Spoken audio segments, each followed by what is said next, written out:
Hello everyone, welcome back to the channel. This is Akanksha Tiwari.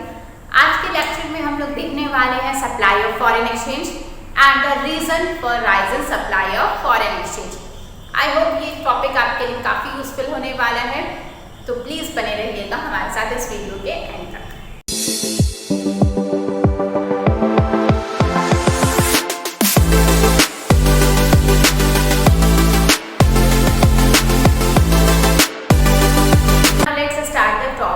That is supply of foreign exchange or you can say that the inflow of foreign exchange। तो बच्चों class 11 में हमने already ये देख रखा है कि प्राइस का एंड सप्लाई का कैसा रिलेशनशिप है। देयर इज अ डायरेक्ट और you can say that there is a positive relationship between the price of a commodity and the quantity supplied. As you see in the diagram is here, you can see that when the foreign exchange rate rises, पहले क्या था R1, the rate is R1, $1 is equals to 76 rupees।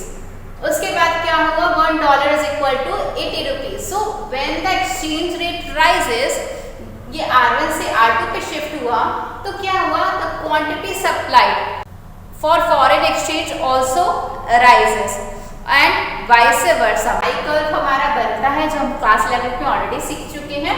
This is upward sloping. क्यों upward sloping है?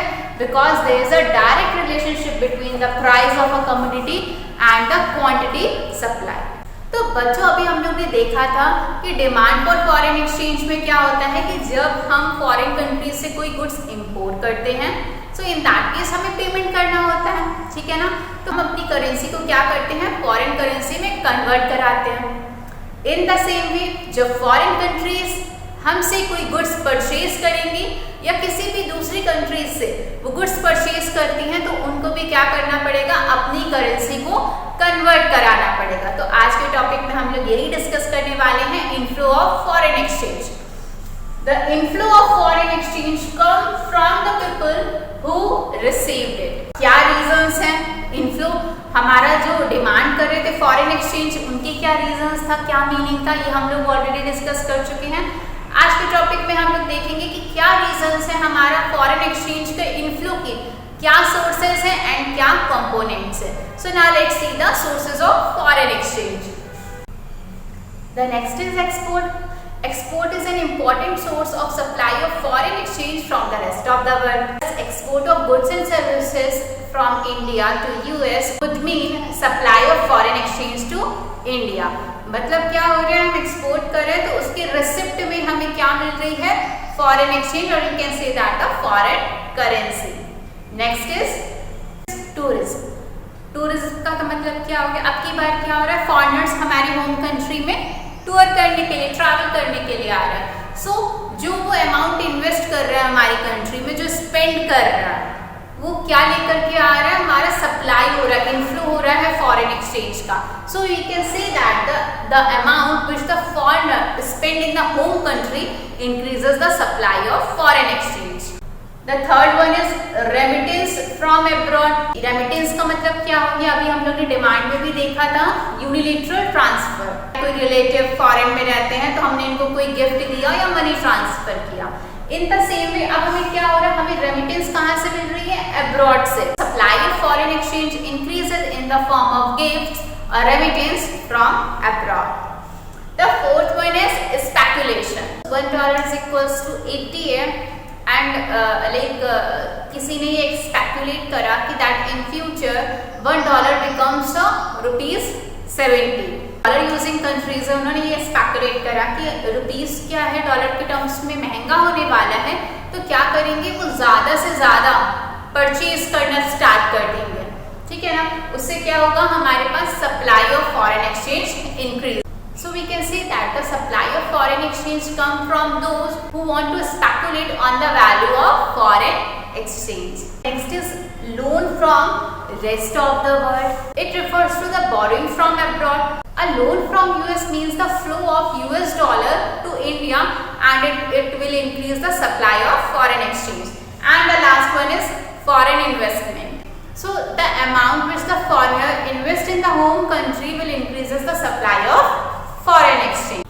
Now let's see the reasons for rise in supply of foreign exchange। तो बच्चों जैसा कि अभी हम लोग ने देखा था डिमांड के केस में कि डिमांड ऑफ फॉरेन एक्सचेंज कब इंक्रीज होता है। आई होप आप सभी लोग ने वो वीडियो बहुत अच्छे से देखा होगा, आपको वो कंसेप्ट क्लियर होगा।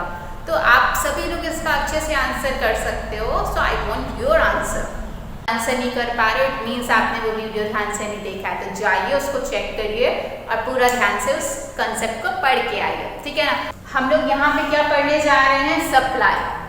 सो देयर इज अ पॉजिटिव और the direct relationship between the price, you can say that the rate of foreign exchange and the quantity supplied of foreign exchange, है ना।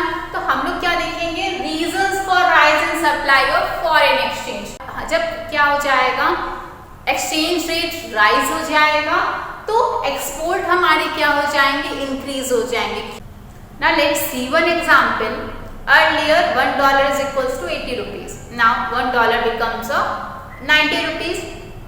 तो एज अ यूएस सिटीजन मैं इसको देखूं, हमारे लिए क्या है, ये हम लोग के लिए एक फेवरेबल सिचुएशन है। हमारे लिए रुपीस क्या हो गया, चीप बना। तो जब हमारे लिए कोई कमोडिटी चीप बन जाती है तो हम लोग क्या करते हैं, उसको ज्यादा से ज्यादा खरीदना चाहेंगे। So when a price of a foreign exchange rises, domestic goods become relatively cheaper and it induces the foreign country to increase their import from the domestic country. As a result, foreign currency rises. I hope आपको ये meaning बहुत अच्छे से समझ में आ गई होगी with the help of the examples. देखते हैं अगला रीजन क्या है। The next is tourism. तो बच्चों आपको अच्छे से पता है कि when the price of foreign currency rises, foreign direct investment from the rest of the world increases, which will increase the supply of foreign exchange. बच्चों क्या हो रहा है, rise in the price of foreign exchange make home currency cheaper, so which attracts foreign tourists and it promotes the tourism of home country. So therefore there is an increase in the supply of foreign exchange. Now let's see the third one, the third reason. That is speculative activity. So when a price of foreign currency rises, supply of foreign currency also rises, as people want to make gain from speculative activity. Sometimes people supply more foreign exchange with a rise in its price to earn more profit through speculative activity.